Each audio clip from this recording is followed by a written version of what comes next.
Action लेगा। क्या ये माँ बाप जो रावलपिंडी GHQ वाले क्या नोटिस लेंगे? नहीं लेंगे, क्योंकि मैं गरीब आदमी हूँ, मेरी पहुँच नहीं है, मेरे पास कुव्वत नहीं है, मेरे पास ताकत नहीं है, मेरे पास गाड़ी नहीं है, मेरे पास बंगला नहीं है, मेरे पास ताल्लुकात नहीं है। कैसे मेरे GHQ वाले नोटिस लेंगे? कैसे? ये मुल्क सिर्फ गद्दारों का है। मुहब वतन इस मुल्क में नहीं रह सकते। अल्लाह की कसम, जो भी मुहब वतन हैं वो इस मुल्क में नहीं रह सकते। इस मुल्क में सिर्फ गद्दारों का रहने का हक है, और गद्दार वही हैं जो इस टाइम सीटों पर बैठें, तख्तों पर बैठें। अगर वो इंसान होते और एहसास होता तो 6 साल से मैं दर बदर की ठोकरें खा रहा हूँ, लेकिन एहसास नहीं है। बातें करने के लिए बहुत चीज़ें हैं, बहुत मेरे अंदर में आग बगली हुई है कि मैं किस तरह जी रहा हूँ, किस तरह रह रहा हूँ, किस तरह खाना पीना निज़ाम चल रहा हूँ। मेरी एक छोटी सी बच्ची है, वो बीमार है, यकीनन 4-5 साल की है। उसके सर में पानी था, वो ऑपरेशन करवाया, अभी ना वो चल पाती है ना देख पाती है, पता नहीं। बल्कि मेरे पास वो उसके ऑपरेशन के या उसके इलाज के लिए पता नहीं पाकिस्तान में उसका इलाज है या नहीं है, वो भी मेरे पास नहीं है कि उसको मैं पूरी ट्रीटमेंट करूं, उसका स्कैन करवाऊं, पूरा इसको बाहर में इलाज होता है। पाकिस्तान में क्यों होगा? क्योंकि ये कोई चीफ जस्टिस की बेटी नहीं, क्योंकि ये शहबाज शरीफ की बेटी नहीं, क्योंकि ये आर्मी चीफ की बेटी नहीं, क्योंकि ये पाकिस्तान की एक गरीब गुलाम रसूल भुट्टो की बेटी है। इसलिए क्यों सुनेंगे ये? बाकी उम्मीद करता हूँ कि आप खैरियत से होंगे, सलामत होंगे। लेकिन कहने का मकसद सिर्फ ये इतना है कि इतना बड़ा सहाफ़ी, नामवर सहाफ़ी इमरान रियाज़ ख़ान, जो मेरे ख़्याल में पाकिस्तान में जो भी उसकी वीडियो चलती है, टॉप ट्रेंडिंग पे चलती है, उसको पाकिस्तान गवर्नमेंट ने रोका क्यों? आखिर उसको भागना होता, इस मैदान को छोड़ना होता, सहाफ़त को छोड़ना होता।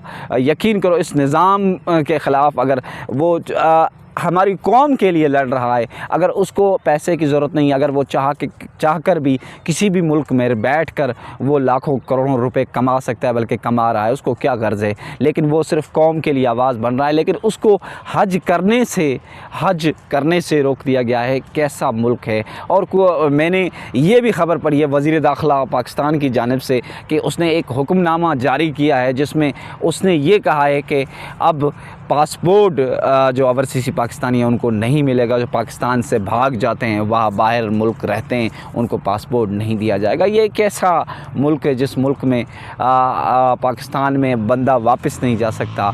मतलब ज़ाहिर बात है। अब मैं आपको अपनी छोटी सी सिंपल बताऊँ, आप सोचेंगे शायद अपनी बात चिपका रहा है, लेकिन कहने का मकसद ये है कि मैं ख़ुद इस मुल्क में 6 साल से एहतजाज कर रहा हूँ। इस्लामाबाद जैसे दारुल खिलाफा में चीफ जस्टिस आकिर निसार से मुलाकात हुई, बल्कि कोई ऐसा हुक्मरान नहीं छोड़ा जिससे मैंने मुलाकात नहीं की, जिसको मैंने दरख्वास्तें नहीं दी, एप्लीकेशनें नहीं दी, बल्कि इस मुल्क ने मुझे इंसाफ नहीं किया। मेरा मसला तो इतना सा था कि भाई कत्ल है, बहन अगवा है, घर ज़मीन माल मवाशी सब कुछ छूटा गया। अगर चीफ जस्टिस पाकिस्तान चाहता या वज़ीर आज़म पाकिस्तान चाहता तो मिनटों में मेरे मसाइल हल हो सकते हैं, लेकिन इनको दर्द नहीं है, इनको एहसास नहीं, इनको कौम से फ़िक्र नहीं, इनको अपनी जेबें भरनी है। यकीनन अफसोस की बात है। अब कहने का मकसद ये है कि अब क्या हो सकता है, इस मुल्क का निज़ाम कैसे होगा? अब मुझे बताओ कि इमरान ख़ान साहब, इस मुल्क में जो भी, मैं बीच में बात छोड़ गया इमरान रियाज़ की, लेकिन मैं एक बात बीच में आपको दे रहा हूँ कि कहने का मकसद है इस मुल्क में जो भी सच्चाई की राह पे चलेगा उसको दहशतगर्द करार दिया जाएगा,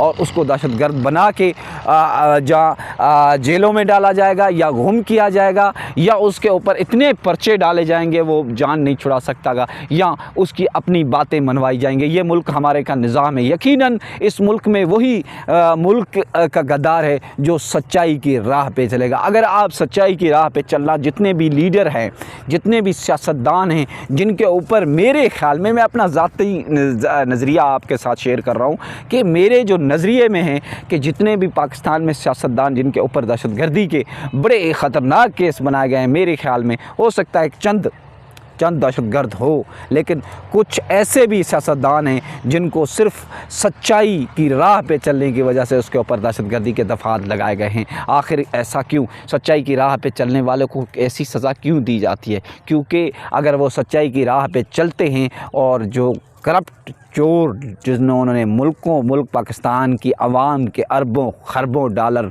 लूटे हैं, उनकी चोरी बाहर आती है, और इस चोरी बाहर आने की डर की वजह से वो उनको फ़ौरन ही मतलब कोई ऐसे बनाकर कोई मुकवा ताकि उसको अंदर डाला जाए, वो उसकी पूरी कहानी ख़त्म की जाए ताकि हम सुख की सांस ले सकें, हम अपना मुल्क में रह सकें। बल्कि यकीनन जो लोग बड़े हैं, ब्यूरोक्रेट हो, सियासतदान हो या बहुत बड़े लोग हैं जिनको पाकिस्तान की गवर्नमेंट की तरफ से सैलरी दी जाती है, जिनको तनख्वाह दी जाती है, या मिसालन मैं आपको बात बताऊं कि सियासतदान होते हैं जो बड़े बड़े, जिनके असल सिर्फ काम पाकिस्तान में होता है एक पैसा कमाना, दूसरा पाकिस्तान में कब्रिस्तान, बाकी इनका कोई पाकिस्तान से रिश्ता नहीं है। मैं अपनी दिल की बात कर रहा हूँ, खुदा जानता है इनका कोई रिश्ता नहीं, क्योंकि इनके बच्चे वहाँ रहें, इनकी फैमिली वहाँ रहे, इनके बिज़नेस वहाँ, इनके धंधे वहाँ, इनका काम वहाँ, ये सिर्फ सियासत यहाँ करते हैं और पैसा यहाँ का वहाँ ट्रांसफ़र करके भेज देते हैं और फिर वहाँ वो मज़े करते रहें। जब मर जाते हैं तो बड़ी शान और शौकत से उनके जनाजे आ जाते हैं जहाज़ों में, हेलीकॉप्टरों में, जो इधर दफन किए जाते हैं। उनके जो मर जाता है सियासतदान या कोई ब्यूरोक्रेट बड़ा आदमी, तो उसके ऊपर एक तख्ती लगाई जाएगी, फ़लाना जी ये सियासतदान था, फ़लाना ब्यूरोक्रेट था, इसने बड़ा अच्छा काम किया। अच्छा काम ये किया कि उसके बच्चे भी बाहर रहे, उनका धंधा भी बाहर, उनका रहना भी बाहर, उनकी चाल चलत भी बाहर, लेकिन सिर्फ अच्छा ये है कि यहाँ बैठ कर जितना लूटा, माल चोरी सब कुछ किया, वो वहाँ बैठ के धंधा कर रहे हैं। खुदा की कसम इनका इन पाकिस्तान कौम से कोई वास्ता नहीं है। इसलिए कौम पता नहीं कब जागेगी, लेकिन सच्चा लीडर की तलाश में कौम अभी भी जुड़ी हुई है कि सच्चा लीडर हमें कौन मिलेगा। मेरे भाई कहते हैं ना, जैसी कौम वैसे लीडर। शायद हमारे अंदर में खामियाँ हैं, हो सकता है हम खुद ठीक नहीं है पाकिस्तानी कौम, इस वजह से हमें इस तरह के लीडर ऊपर समा जाते हैं जिसमें हम अभी तक भुगत रहे हैं। यकीन करो, मैं अपनी बात करता हूँ आपको कि इस पाकिस्तान में इसी वक्त अभी तकरीबन ईद में 3-4 दिन पड़े हैं, तो ऐसे मैं अपनी बात करता हूँ कि खाना तक इस मुल्क में खाना बहुत मुश्किल है। मैं आपको यहाँ एक PF हॉस्पिटल है, बहुत बड़ा सरकारी हॉस्पिटल है, जिसमें सरकारी मुलाजमों को 25,000 सैलरी दी जाती है। खुदा की कसम खा के कहता हूँ, मैं क्या कहते हैं ना, मैं जब भी वो मुझे मिलते हैं तो मैं कहता हूँ भाई गुब्बारे बेच लो, कोई पानी बेच लो, कोई कुछ भी करो, लेकिन नौकरी करने से बेहतर है कि अपना धंधा करो। लेकिन वहाँ 25,000 में पता नहीं वो गुजारा कैसे कर रहे हैं। जब ऐसे हालात है, जब पाकिस्तान गवर्नमेंट की जानिब से यही कहा गया है कि 32,000 हर पाकिस्तानी शहरी का हक़ है, उसकी तनख्वाह होनी चाहिए, लेकिन यहाँ इतनी होती है क्योंकि इस मुल्क में यही निज़ाम है। अल्लाह ताला आपको सलामत रखे। मेरे लिए दुआ कीजिएगा, ख़ास करके ये पैगाम चीफ जस्टिस पाकिस्तान तक, फ़ायज़ ईसा तक पहुँचा दीजिएगा। शायद उनको कोई हमारे मसाइल नज़र आ जाएँ, शायद इस मुल्क के निज़ाम कोई नज़र आ जाए, ये या वज़ीर आज़म शहबाज शरीफ तक ये पहुँचा दे, शायद उसको कुछ हया और शर्म आ जाए हमारी छोटी सी मज़लूम कौम को। सिंध में हमारा एक नामवर सहाफ़ी, यकीन करो समाजी सहाफ़ी को छोड़ो, मैं सहाफ़ियों को तरजीह नहीं देता हूँ, ख़ास करके मैं समाजी इंसान को कहता हूँ। वो नसरुल्लाह गलानी शहीद था, जो हमारा सिंधी भाई था बहुत, और उसने सरदार खालिद खान लुंड के ख़िलाफ़ बोला और सच की आवाज़ उठाई, उसको कत्ल करवा दिया खालिद खान लुंड ने। आखिर कितने मैं इस खालिद खान लुंड जो पीपल्स पार्टी का MNA है, ये इस इस्लामाबाद पार्लियामेंट में बैठता है, उसके ख़िलाफ़ 6 साल से एहतजाज कर रहा हूँ कि वो वडेरों की सपोर्ट पुष्ट पनाही कर रहा है, लेकिन कौन एक्शन लेगा? पीपल्स पार्टी भी उसे हुकूमत की है, सारा कुछ उनका है, कौन एक्शन लेगा? क्या ये माँ बाप जो रावलपिंडी भी GHQ वाले क्या नोटिस लेंगे? नहीं लेंगे, क्योंकि मैं गरीब आदमी हूँ, मेरी पहुँच नहीं है, मेरे पास क़ुव्वत नहीं है, मेरे पास ताकत नहीं है, मेरे पास गाड़ी नहीं है, मेरे पास बंगला नहीं है, मेरे पास ताल्लुकात नहीं है। कैसे मेरे GHQ वाले नोटिस लेंगे? कैसे मेरा फ़ायज़ ईसा चीफ जस्टिस पाकिस्तान नोटिस लेगा? क्यों? क्योंकि मेरा भाई कत्ल हो गया। इनको GHQ वालों को क्या तकलीफ़ है, या हमारे वो फ़ायज़ ईसा को साहब को क्या तकलीफ़ है क्योंकि मेरी बहन अगवा हुई है, उनको क्या तकलीफ़ है? या शहबाज शरीफ को क्या तकलीफ़ है क्या कि उसका घर तो नहीं टूटा, वो तो बंगलों में बैठे हैं, एक AC से निकलते हैं, गाड़ी में AC, घर में AC, बंगले में AC, दफ्तर में AC, उनको क्या है? उनका बाप का जाता है। ये सारे मैं आपको बात बताऊँ, ये सारे चोर लुटेरे हैं, कौम का इनसे कोई ताल्लुक़ नहीं है, लेकिन शायद इनको हया और शर्म आ जाए, शायद मेरा नोटिस ले ले, शायद मेरी फैमिली को अगर मुझे कुछ होता है या मेरी फैमिली को कुछ होता है तो उसका ज़िम्मेदार पीपल्स पार्टी का सरदार खालिद खान लुंड है, जो है मैंने वो ज़िम्मेदार रहेगा, और मेरे मुखालफिन वडेरे ज़िम्मेदार रहेंगे, साथ में रियासत भी रहेगी। क्योंकि 6 साल से मैं इस रियासत पाकिस्तान को बता रहा हूँ कि मेरे साथ ये सलूक हो रहा है, मुझे इंसाफ और तहफ़्फ़ुज़ फराम किया जाए, लेकिन रियासत को तो अपनी मौज और मस्ती में लगे हुए हैं, वो पता नहीं किस नशे में खोए हुए हैं कि कौम का दर्द, कौम की आवाज़, कौम की भूख, कौम के मसाइल सुनने के लिए तैयार नहीं है। उनको तो सिर्फ सियासी लोगों को गिरफ़्तार करना है और सियासी लोगों को पकड़ना है और उनसे इंतकाम लेना है। कौम के लिए खुदा का वास्ता है